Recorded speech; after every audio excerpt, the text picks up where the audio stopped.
Well, hello there, stargazers. This video chart is an examination of Donald J. Trump and his upcoming criminal sentencing on July 11th, which, by the way, is not set in stone. It's actually written in sand. The criminal sentencing date can be moved. So we're working with the date that they've given us. They assume a sentencing will occur, circumstances notwithstanding. Anyway, and also the Republican National Convention, wherein they announced their pick for presidential candidate for their party, which is happening a scant 4 days after his after his criminal sentencing. So if you don't think this throws a monkey wrench into the works for a whole lot of stuff, man, you I don't even know. So some things I just want to touch base on before I get into the predictions and the charts. The first thing I want to remind you guys of is one, he is a convicted felon who doesn't, his lost right to vote, because felons in the United States cannot vote. You literally lose your right to vote in elections. So this man who's now a convicted felon and cannot vote is saying that he's going to run for the office of president in an election he couldn't vote for if he weren't running for office. Man, this whole section of modern history is going to go down in the books as unfreaking believable. So the other thing, one of the things that makes Donald Trump, like, we have been back and forth about this for the longest time, right? Like, what makes this man so valuable to all these spineless politicians, right? I mean, literally, we've watched them do public about faces, humiliate themselves. This has been, it has been surreal if it had not been documented on video, like we're watching literally live happening on video. What is the deal with him? Well, it finally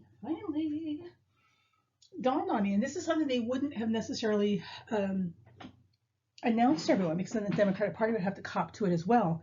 And that is that with either political party, fundraising is everything, right? Because you need money to pay for media spots and ads and campaigns, and you really need money to pay for the experts who know how to orchestrate this stuff to make it effective enough to win the war or the campaign, depending on how you look at it.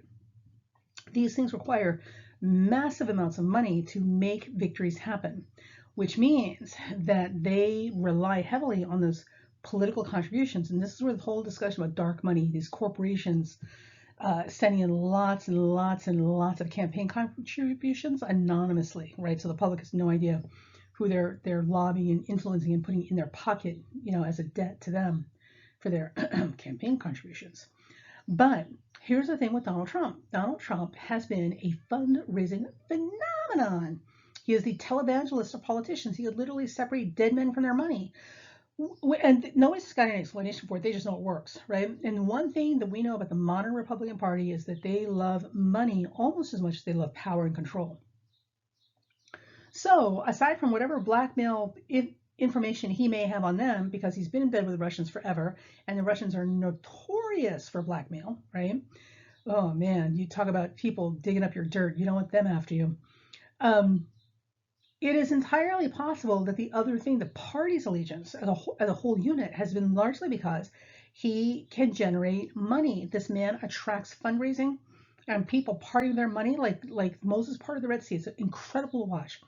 So my suspicion is, knowing this about the dynamics involved, now looking at it, because it makes all kinds of sense now, right? We can go back and look at the history, the timelines to verify this.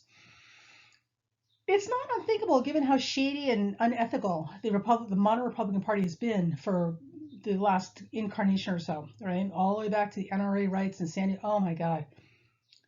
It's not impossible that these guys could pull a weekend at Bernie's move and prop up a nearly half-dead candidate that they know will not function in the position that it was intended for, specifically just to keep the money coming in and to keep the party going. And if you haven't seen the movie Weekend at Bernie's, I highly recommend you watch that. So my feeling, just based on common sense, right, is that they're gonna hang on to him as best they can, unless they have no other choice, because he is a fundraising phenomenon, and they want those monies, that funds coming into their coffers, because this is an election year. They need fundraisers, powerful fundraisers right now. The only thing that I can see that would be a problem is if he wasn't as strong a fundraiser as he has been in the past, which is possible. I mean, we'll watch this. So with that said, The VP pick for the Republican Party is very, very important because that is the next in line for the president if something happens to the president. If they prop up Trump, like a weekend at Bernie's situation where they know Trump isn't going to make it to the election, and even if he does, he's not going to be able to function in office, yada, yada. Like basically, it's dead man walking. There's nothing there. They already know that. What anybody with half a brain would do is find a VP selection that they would want as the operating president, because whoever runs as VP is going to have the presidency handed to them if Trump wins, because Trump won't last, right? If he makes it that far. So at that point, it makes the most sense to just slide in, slide everybody up one seat and put your VP in the president position. So watch who the VP candidates are, because that's much more important than whether Trump wins or not. And it's the same for Biden as well. Biden and freaking Harris. Geez Louise, how badly do you have to be that you are barely ahead of Trump? Like, you're barely ahead of this man in the polls. Like, how bad a job are you doing that's how poorly you're performing? Whole other conversation. But same thing, he's in his 80s. He's up there, and he Mother Nature. So it's entirely possible that Kamala could be the next president, maybe. Although I will say Biden's in a lot better shape than Trump is. So, and Biden will make it to the election. Trump might not. So my prediction is that something cataclysmic will happen around July 15th. And we're going to do all the charts for all of this coming up. And I don't think, honestly, he's going to make it to the election. I think that he's going to get pulled from the candidacy. And boy, they must be mad scrambling right now trying to find a replacement on the ticket. And they probably can't. Not at this late stage in the game, which means they're going to run him they're going to prop him up like Weekend at Bernie's, all the way down to the wire, when it's really the VP that they're looking at installing as president when the opportunity comes, sooner rather than later. And I suspect he's going to have a major, major health crisis,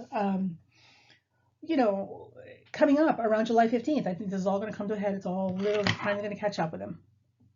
And listen, before I get into the videos, let me just remind you also, it does not take a rocket scientist to figure out that this man may have a potentially devastating life crisis or health crisis around the 15th, just after the sentencing, because given the fact that he is older than original sin, right? He is so poorly nourished. His diet is horrible and has been forever, okay? And this man does not exercise or do anything to keep himself healthy. I think the last time that man saw exercise was like 3 lifetimes ago, right? He's really out of shape, poorly nourished. He's over the hill, like way over the hill and over to the next hill. And the important kicker here is that he's under a tremendous amount of stress and pressure. I mean, he's looking at going to prison potentially, in his 80s, and he wasn't even expecting to get charged at all, right? So he's under huge stress and pressure right now. All of these things could absolutely contribute to a major health crisis by July 15th, right after the sentencing occurs. So that's my prediction. We'll see what happens. Let's look at the videos and see what the astrology has to say. Okay, so this chart that we're looking at is a tri-wheel chart. So it looks a little overwhelming, I know. So I'm grab my marker. All right, so the middle chart here, this is Donald Trump's natal chart. The angles on the chart are set up for his natal chart. Everything else we're placing in the outside wheels in his houses. The middle chart right here is going to be the date of July 11th, when the sentencing, they're telling us, should be handed down. And remember, that date is written in sand, so it could change. So we're going to hang on loosely to that date. And the outermost ring right out here is going to be July 15th, and that is the date that is extremely sensitive and critical for him personally, and also, interestingly enough, the day that the Republican National Convention begins, and they announce who they're selecting as their presidential candidate for the party. So interesting that these things are all coinciding on the same time. So let's start with just the July 11th chart. So July 11th, here, not what I wanted to do. Sorry. All right. So July 11th, the date that we're assuming that the sentencing is going to be handed down, we're not seeing a lot of planetary activity as it connects to his chart. Now remember, this inner wheel, or middle ring, is what we're looking at connecting to his natal chart. We're not seeing a whole lot happening there. The only thing that we are seeing that is of any significant importance is that Venus, right here, is at the 29th degree, okay? And we know when planets get ready to change signs, usually this heralds you know, the end, obviously the ending of things, the beginning of other things, but it's the closing of a chapter, as it were. So typically, major turns of events, changes in the course of events, occur when planets are doing, you know, unusual things like hitting the last degree of their sign, or getting ready to station retrograde or direct, or make planetary actions or aspects. So with Venus at the 29th degree on the 11th, I would even venture to say that the sentencing might not, I mean, it could come down, but it might not come down until the 12th. So it may be pushed back a day, but we'll see. We'll see. What we do know is that with this particular, because honestly, this is the only thing that's happening, like all we can tell is that at this time, the sentencing date of the 11th may be actually delayed a day, because there's this urge, this push to move on towards things. But brand new beginnings and new cycles of activity doesn't begin until later that day or into the next morning. So we'll look for that. Now, the thing I wanted to point out here, grab one of these, is if you look, so the midhaven with a 1 degree Virgo rising chart, the midhaven becomes 26 Taurus, right here. Now, the middle ring, this middle ring right here is the July 11th chart, okay? So Mars and Uranus are near the midhaven at 26. Uranus is dead on that midhaven. It has been for a while, but Mars is now approaching. So in cases like this, when you've got big heavy planets, oftentimes they'll sit there and seem almost dormant. And they're not dormant, they're collecting momentum and power. They're concentrating energy when they're moving this slow across an angle in your life. So you can expect at some point, there she blows, like it's going to explode and things are going to erupt into manifestation that you'll have absolutely no control over. But it takes something else to trigger it, because that planet will be on that angle for a long, long time. We need other planets, faster moving planets, come along and trigger it into action, or, you know, eruption, as the case may be. Now, on the 11th, okay, so on the 11th in this chart, a little marker, okay, Mars is at 23. It's not quite 26 yet. Okay, so we've still got some time for Mars to get over here and activate this Uranus, which is sitting dead on the midhaven. So another thing about the major, or the heavier planets, the outer planets, slower moving planets, moving across angles, they don't always need a trigger to get activated. Sometimes it's a long, slow burn. So if you have Pluto approaching an angle or even close to an angle, it doesn't even have to be exact. If it's within like 2 or 3 degrees of an angle, like you're feeling it, and the effects and impact of that Plutonian transit across an angle may present itself without it ever being exact or having a triggering planet set it off. So it gets a little weird out here. There's a lot more going on. But for this particular chart, suffice it to say, since we have not seen this Uranian midhaven conjunction manifest itself yet, Mars triggering it will absolutely set this bee off. So I'm not seeing it on the 11th. We're still got a little time. It could happen, but what I'm actually looking for is right here when Mars is exact on that Uranus, exact on the midhaven. So let's take a look at the next chart.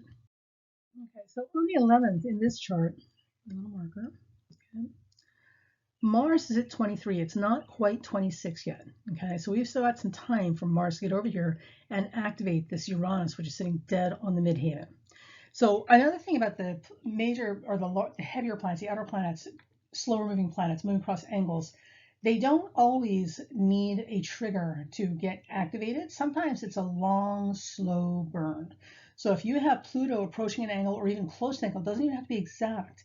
If it's within like 2 or 3 degrees of an angle, like you're feeling it, and the effects and impact of that Plutonian transit across an angle may present itself without it ever being exact or having a triggering planet set it off. So it gets a little weird out here. There's a lot more going on. But for this particular chart, suffice it to say, since we have not seen this Uranian midhaven conjunction manifest itself yet, Mars triggering it will absolutely set this bee off.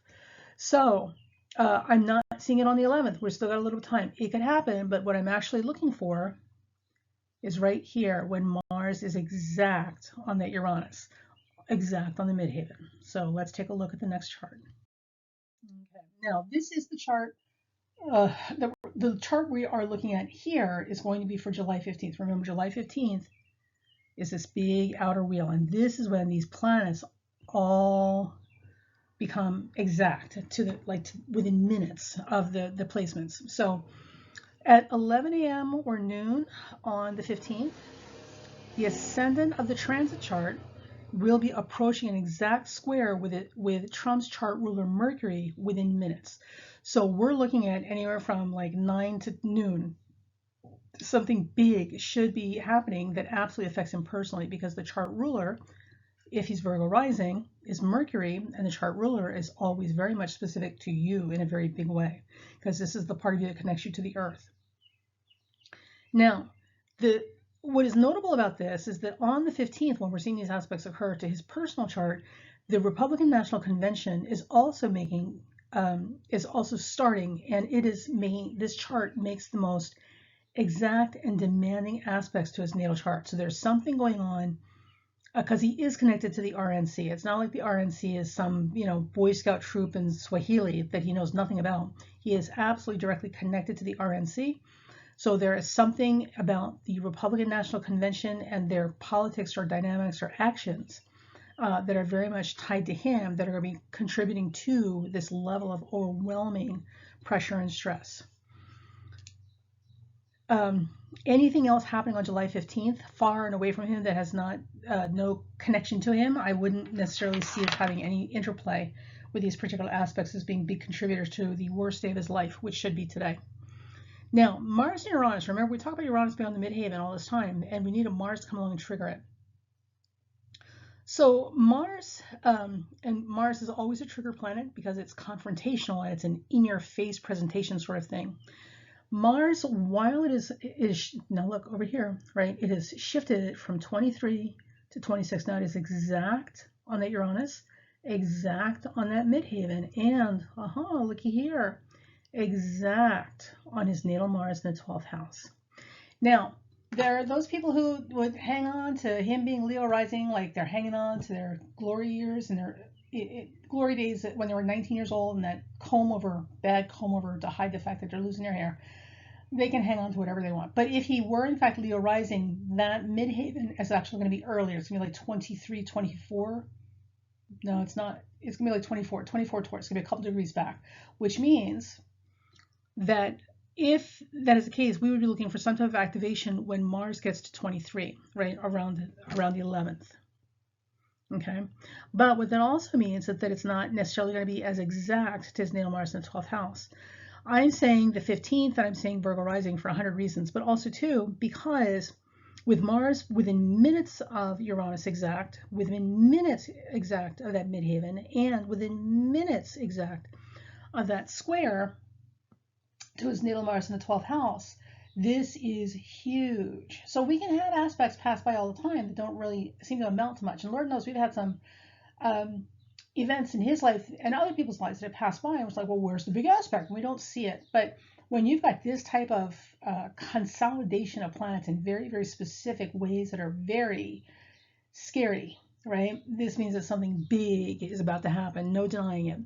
Now, Mars in the 12th house, right? I want to point something out to you guys, right? So remember, 26 degrees Taurus is Algol, the fixed star for lunatics and people losing their head.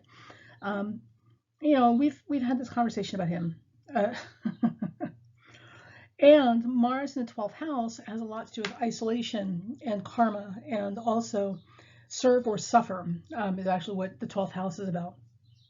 With Mars in the 12th like this, making a square with Algol and Mars Uranus, right? All of this, to me, this suggests the very real possibility that this man could stroke out around the 15th, 14th or 15th. He could have a massive stroke. He could have a massive aneurysm. And these are things to watch, and these will absolutely fulfill the description that we're seeing in this chart, because the 12th house is the house of places of isolation, prisons, hospitals, infirmaries, sanatoriums, and mental health facilities, rehab locations, anything that removes you from society and isolates you away from that, or it, in effect, quarantines you from the rest of the world, nunneries and monasteries. This comes under the 12th house domain. With this Mars in the 12th squaring Mars Uranus at the top of this chart, conjuncting the midhaven and the fixed star Algol, which is losing one's head, it's not impossible that this man could have a stroke. And this is further reinforced by the facts that we have at hand, because all charts have to be taken in context. And the facts at hand are that he is grossly obese, or morbidly obese. He is grossly out of shape, right? He's never had a good diet. He hasn't exercised ever in his lifetime, right? I mean, bad tennis and walking around with a golf cart's not the same thing. He's never made an effort to do good by his health. And now he's well into his 80s. So those factors alone are going to contribute to the possibility of serious health challenges. Now, the thing that really drives this point home for me is the fact that over a certain age, right, older people can be prone to a condition called atrial fibrillation. And what that means is that the atria in the heart doesn't beat in a proper rhythm anymore. Sometimes it skips a beat, or it beats too fast. Just as weird, it's doing a whole cha-cha all by itself in your chest to its own music. And typically we put older people who have AFib on medications to control that. Once we realize that that's what's happening to their heart, it's a form of degeneration of the heart. Parts wear out.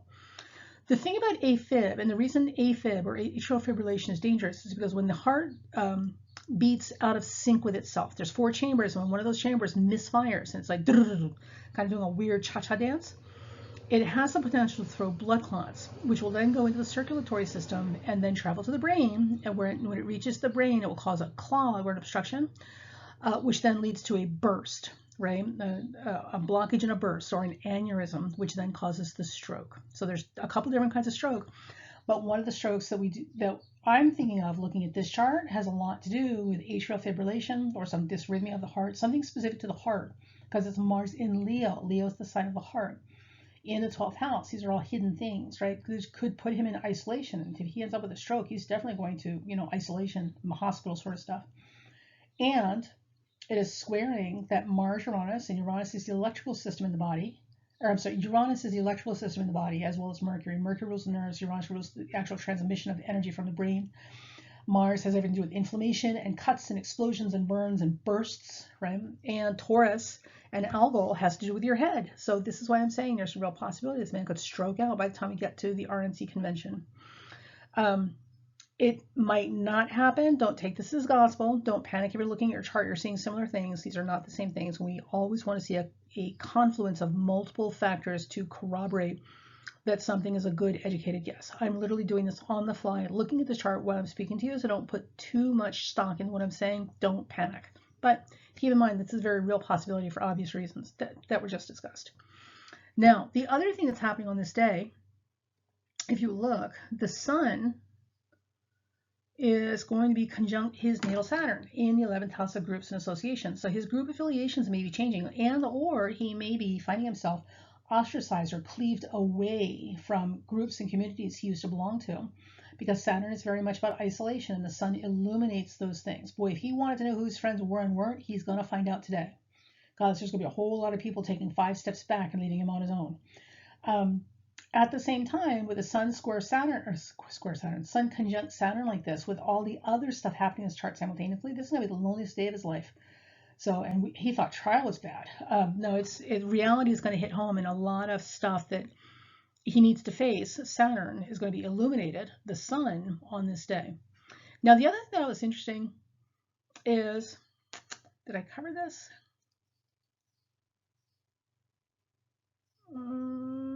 Yes, but let me go back over in case I didn't.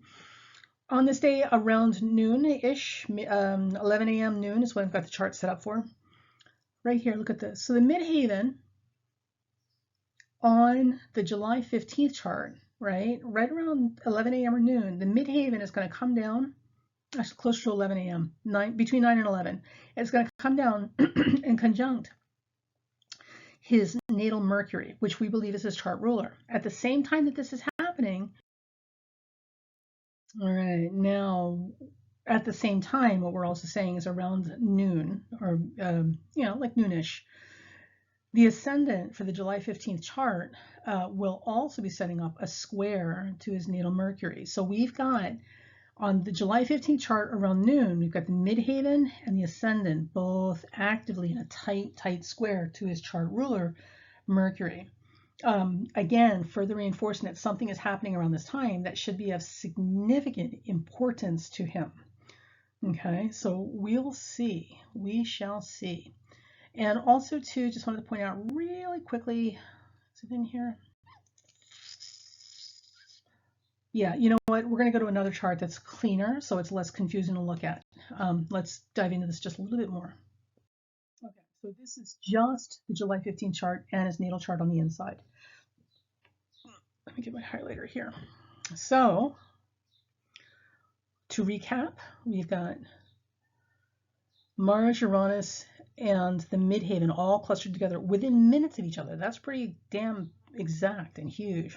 At the same time, within minutes, squaring his natal Mars in the 12th house. And this is showing us the very real possibility. I think it's not good that there's that he could have a stroke, that there's some type of brain injury or something related to the heart, which would be a stroke that may be occurring at that time. It could be something else. It could just be him having a big flippin' temper tantrum, you know, as he is prone to do. But I think this is more serious. And the reason I think this is more serious is while that's happening simultaneously, disregard the part of fortune. Simultaneously, Pluto has been hovering around that 6th house. And remember, we said big, heavier planets don't necessarily have to be exactly on the angle, or in this case, the house cusp, to be active and present and manifest themselves. So with Pluto at 1 degree Aquarius, like 2 degrees off of that 6th house cusp, he's still feeling it. He's still feeling it. And also with astrology, it's all about combinations of things. We cannot isolate an aspect and say, aha, that's it. I wish we could, but we can't. So with this combination of things happening all at the same time, this is why I'm saying I'm going to bet you good money that there's a major health crisis happening around the 15th or on the 15th. At the same time on this day, on the 15th, remember too, we also have the transiting, that's just not pretty. Oh, there we go. We have the transiting midheaven around noon on that day. There we go. It's too ugly. Sorry, kids, bear with me. Come back. We have the transiting midheaven conjuncting his chart ruler Mercury, while the transiting ascendant at that time is also squaring his chart ruler Mercury, and this ascendant is absolutely conjuncting Neptune, which is part of that Mercury-Neptune square, which we believe rules the chart and very much describes him for sure. We also at the same time have the Sun moving into a conjunction by minutes, again, very exact, by minutes, to his natal Saturn in the 11th house, which shows isolation, loneliness, being cleaved from the group. Boy, if he ever wanted to know what it felt like to be a penguin on an ice floe all by yourself in the Arctic, floating by with no one and nowhere for any assistance to be seen, this is the kind of day with the Sun conjunct Saturn in the 11th house, especially in Cancer, that he's going to feel it. So all of his defenses are pretty much going to be done at this point. He's not going to have a lot to work with. And he's going to know the reality of the situation and the limitations that he finds himself in. He will have officially recognized and have a difficult time avoiding facing the reality of the bed he has made, and now him being needed to lie in it. Now, this is the date of the Republican National Convention. So does this mean that he's going to be nominated? Well, I don't know, baby cakes. Your guess is as good as mine. I think he's going to have a stroke. So whether he's nominated or not is secondary to, honestly, in my opinion, it is secondary to the fact that this man may have a major health blowout at this time. So it doesn't matter if he is nominated, if he ends up having a damn stroke on the stage, you know, that evening in the hotel room. Other things that are happening on this day that are exact to the minutes. If you use the nodes, the node right here is trining Pluto, which should be a fairly good positive aspect, right? Now, but I just want to point something out that might be useful to you. What I don't have here in the glyphs in the chart is the asteroid for hubris, or hubris. And for those of you who've been following the channel for a while, you know we did a whole channel, or not a whole channel, did a whole video about hubris. Specifically as it appeared in Meghan Markle and Prince Harry's wedding chart, right? So hubris is the planet of arrogance or ambition beyond reason, self-destructive ambition. Ambition that knows no bounds to the point of being self-destructive. So he, by birth, carries hubris and Pluto together in the 12th house. This would suggest that this has been a very karmic lifetime for him that has required him to take a lot of self-examination and literally the high road or the low road. It's like the choice between heaven or hell, right? You can go the glittery gold path strewn, way down to straight down to hell with the devil, and all the deals that go with it, or you can take the hard road, modest life forward and end up, in a much better place. So it's literally one extreme or the other, with Pluto in the 12th house, made further emphasized by the fact that the North Node is trining that. So trines make things easy. The North Node is the appetite we can't suppress. We can't stop feeding it. It's the mouth of the dragon. It never gets sated. So with the North Node contacting places in our charts, it can make us very insatiable, all right? So not the Debbie Does Dallas or Linda Lovelace kind of insatiable, but it can make us very hungry all the time, never satisfied, always wanting more for wherever that North Node falls in our chart. So for instance, I have the North Node in Gemini as an example, right? My thirst for information and knowledge is literally unquenchable. I cannot know enough. I cannot live long enough to learn enough. There's always more out there I need to know, okay? And there's nothing else in the chart that necessarily shows this, not to this degree, that insatiable hunger for things is typically a North Node function. With a North Node in a trine, all it does is it makes it that much easier to have that tapeworm in your life, wherever it is, it's never satisfied. With him, unfortunately, this could be seen as this insatiable hunger, as it has to do with his ambitions, right? And his karma, right? That literally having to choose between the low road and the high road in this lifetime. So you can have great glory and riches, but you're going straight to hell afterwards. Or you can have a simple, modest life with all the hardships that come with having, a simple, modest life, but you're going to end up in a much happier, more wondrous place when this is over, all right? So I guess it's a matter of who's applauding you at the end.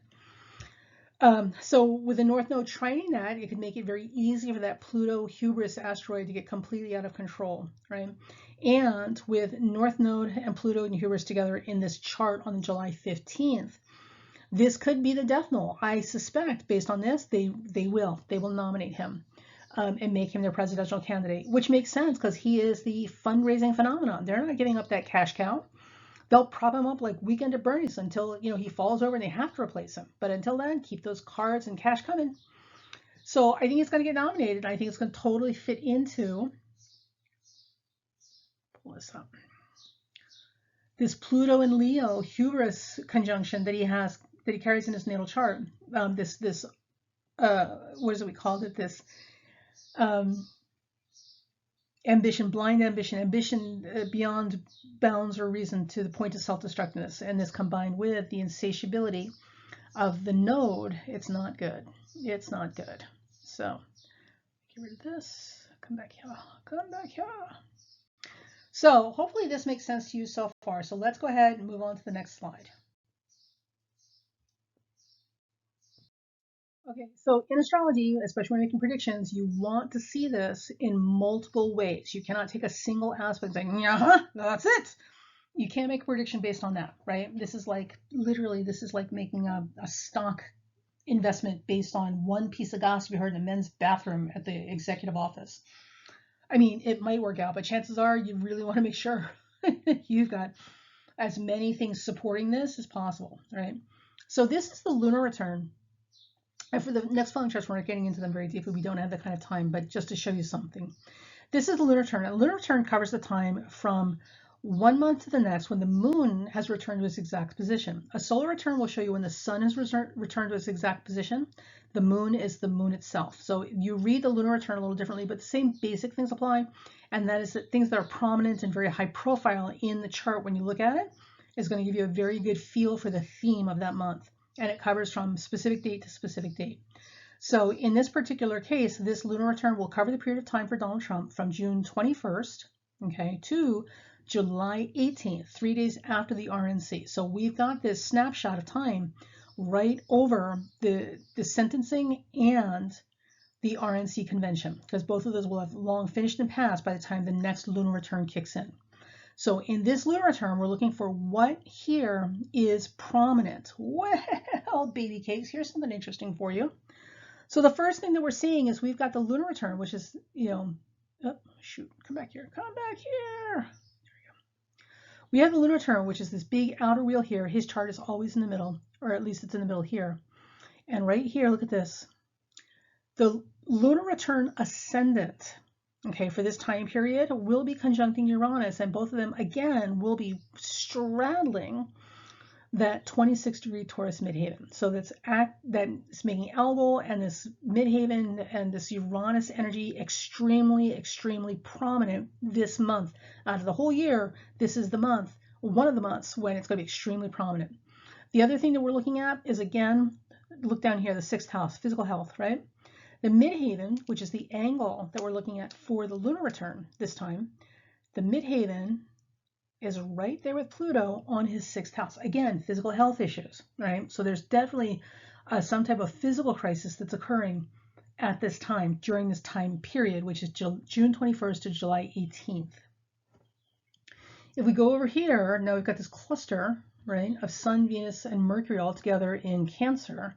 And what do we have at 8 Cancer? At 8, 9 Cancer? Ta-da! This is what we got, baby. His natal Mercury, the chart ruler, is at 852 Cancer. Well, guess what?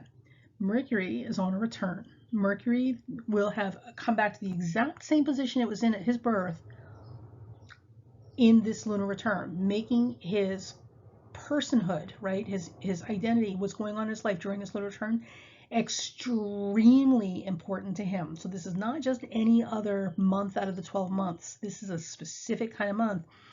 Do we know what it's going to be? Maybe, probably not. I didn't have time to do deep work on the lunar return, and I'm not going to, so you just have to bear with me, kids. You just have to bear with me.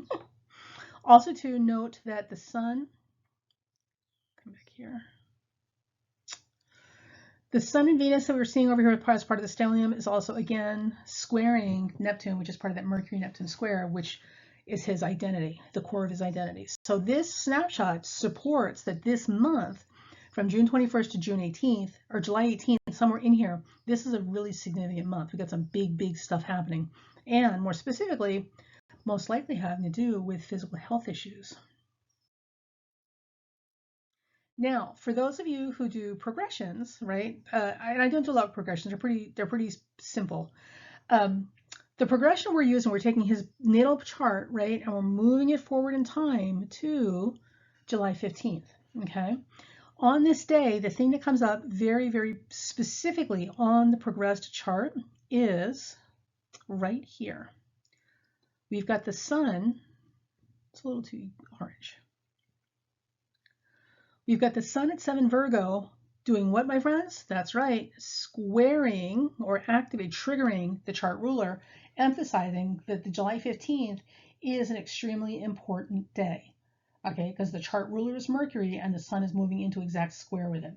The other thing that's happening on this progressed chart, I need to point this out to you, right, is there aren't a lot of other things happening. So we're not seeing a whole lot of other transits or aspects, or like there's nothing else in the chart happening that's connecting to his personal chart on this day except that Sun Mercury square. At the same time that that is happening, I will say there are some nice stuff.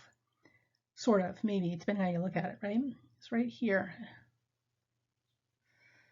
So Mars in the progressed chart for July 15th is going to be conjuncting Chiron and Juno. So Juno represents marriage and Chiron represents, well, you know, all sorts of impasses and stalemates and things that are broken that we can't fix ourselves. And it is entirely possible Boy, wouldn't that be something. It's entirely possible that Melania could serve divorce papers on the day that the RNC makes her nomination for the presidential committee, because Mars with that Juno could absolutely split that marriage officially. So boy, wouldn't that be something. Golly day. So we'll watch and see what happens, but that's the July 15th, man. It's a big freaking day. Alrighty, and now this is the solar return, and again, it's gonna be really quick. I'm not gonna spend days in the weeds reading this chart. We're looking for the high points right now. So the solar return is on the inside wheel. This is going to get a little confusing. Let me help you with this. So this we're seeing on the inside wheel in all of these houses is the solar return. We've now put his natal chart on the outside wheel, and we've done it for no other reason than it makes it easier for me to read and keep my thoughts organized. So the first thing we're seeing with the solar return chart is we're looking at where everything sits. So the first thing we're saying is his Sun, his Mercury, and his Venus are all sitting in the 12th house. Again, this would indicate that this year, and this year is going to cover from his birthday, June 13th, which is just after that sentencing hearing, assuming that it goes off on the 11th or 12th. But it does cover the RNC and the July 15th date that we're keeping an eye on.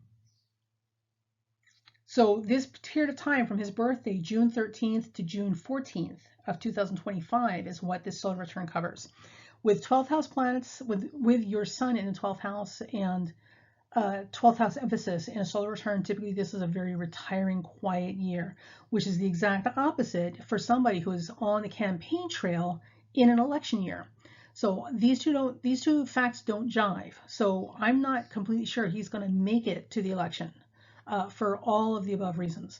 The other thing too is the 12th house again, infirmaries, insane asylums, sanatoriums, hospitals, nunneries, monasteries, rehab centers, all these things that take you away from the society at large and kind of cocoons you in isolation away from it. That's 12th house functions.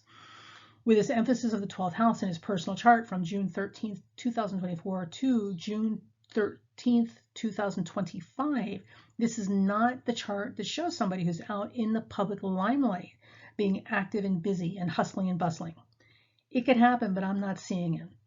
Okay, 1, 2, 3, 4. So the 10th house, the other thing too, is the midhaven on the solar return is right here. Okay. His midhaven on the solar return, if we have the correct time of birth. Now, the other thing to understand with solar returns and lunar returns is they're very, very time sensitive. So if your birth time is off by a minute or 2 minutes, it's going to throw all the calculations off, and the solar or lunar return will be wrong. Nothing that shows in those charts will manifest themselves because you've got the wrong time of birth by a minute. So if we in fact have a correct time of birth, I could be off by a minute or 2 or 20, depending on which ascendant you want to believe in, will determine how accurate these lunar and solar returns are as they play out. So if they're coming out wrong and we don't see this manifesting, it's because the time of birth was wrong. So, and it's always the case when you're doing your own stuff. If you're doing a solar return for yourself and the things in the chart you don't see happen at all at any point during that solar return year, and you're well in the next one, right? So you know this did not happen. Chances are the time of birth was wrong, or you're reading the chart wrong, but usually it's the time of birth. Okay.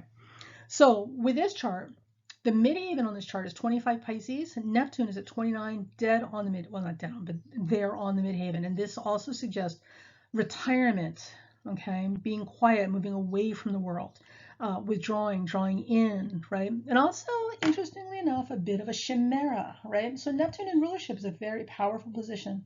So there are angels and guides and guardians looking out for this man and maybe doing him 100,000 different favors by assisting him in stepping away from the limelight at this time. So this is a time of pulling back, not moving forward into the world. With Neptune on the midhaven like that also too, what was that thing? I was seeing, oh, it was in the other chart. I'll do that in a second. And one of the other charts I was seeing something is very real possibility that this man could have some type of bacterial infection of the brain, right? So the inflammation of the brain or bacterial infection of the brain before this is over, because Pisces and Neptune rule bacteria. Pluto's viruses, Neptune and Pisces bacteria.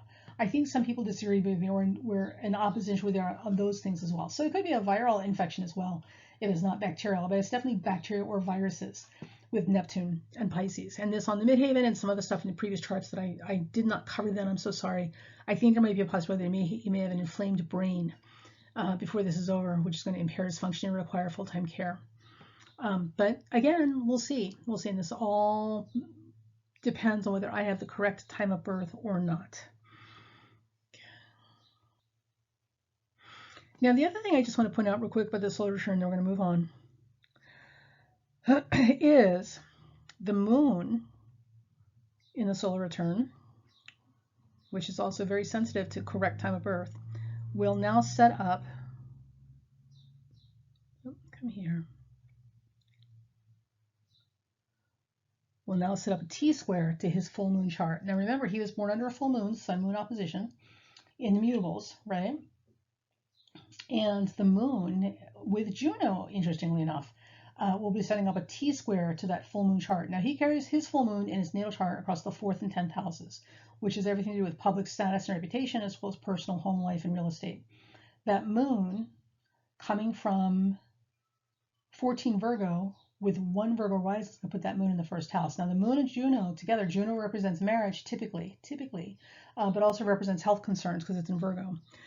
With this moon Juno making a T-square to that full moon opposition, he may literally be, and it's all involving 6th, 12th houses, he may very well be reaching the end of his life and or the culmination of major physical issues that require long-term care from somebody. And I can absolutely see Melania not wanting any parts of that. There are many people, and don't you yell at me.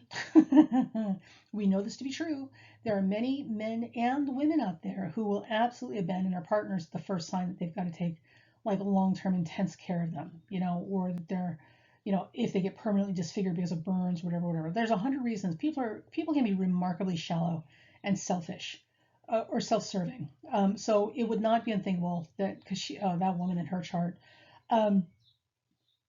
because she's been on the brink of divorce for a long time now, so it would not be unthinkable that if he had a health crisis on top of everything else, moving forward and going to prison and losing all this money, that she'd be like, you know what, we're done here. We are done here, and here's my divorce papers. So this may be the T-square that we're seeing with this Moon-Juno conjunction, right, which would absolutely represent women and marriage. Manifesting as part of a major culmination of events in his personal life during this solar return year, June 13th, 2024 to June 13th, 2025. None of these things show me, and your mileage may vary, none of these things show me where this is him moving out into the world, and campaigning and being, the superstar on stage. Also, I just want to point out here, if we give it a wide enough orb, and we can do that here, Saturn will set that up and create a grand cross. A full moon chart now becomes a grand cross involving the moon and Saturn by transit in the solar return. And again, these Virgo is health issues, Pisces is viruses and bacteria.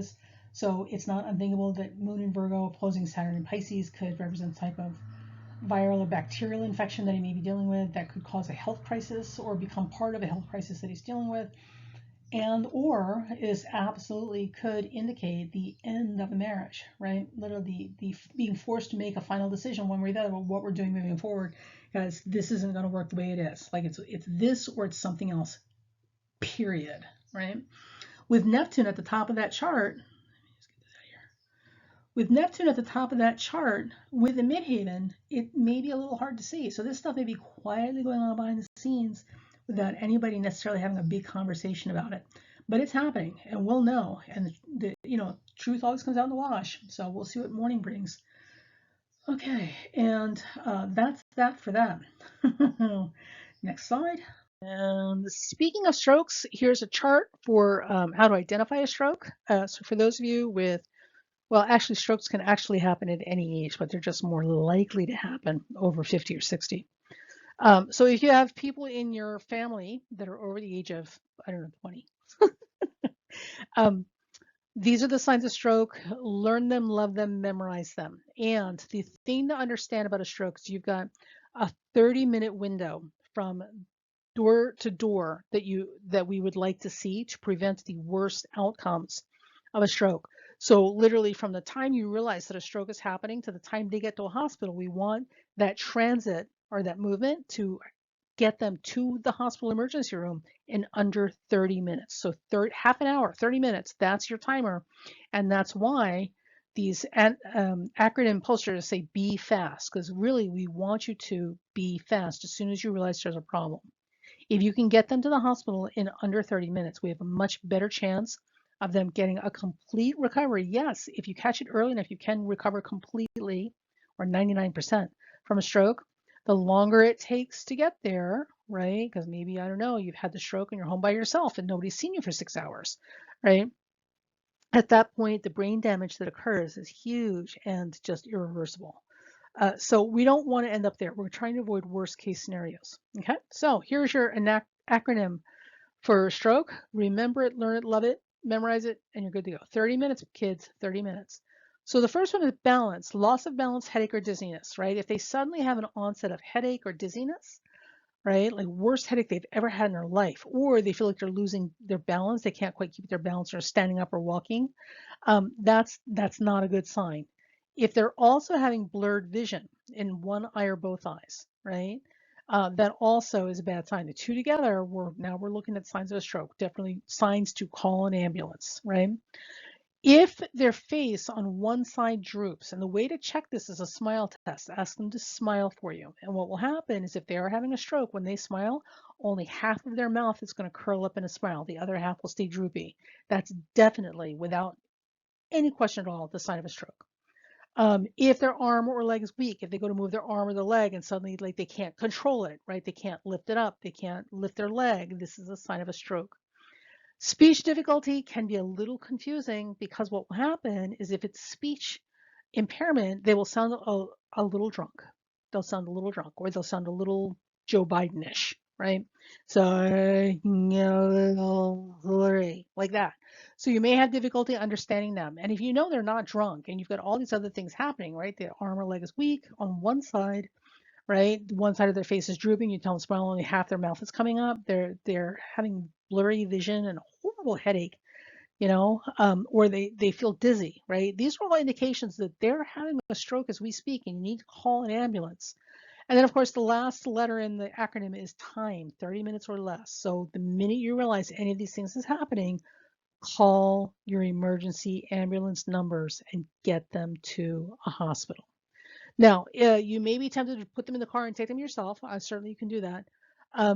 But it may be better to get them in an ambulance just so they can get any emergency care that they need a long route in case anything happens. And also, too, remember, ambulances won't get speeding tickets, and people will get out of the ambulance's way.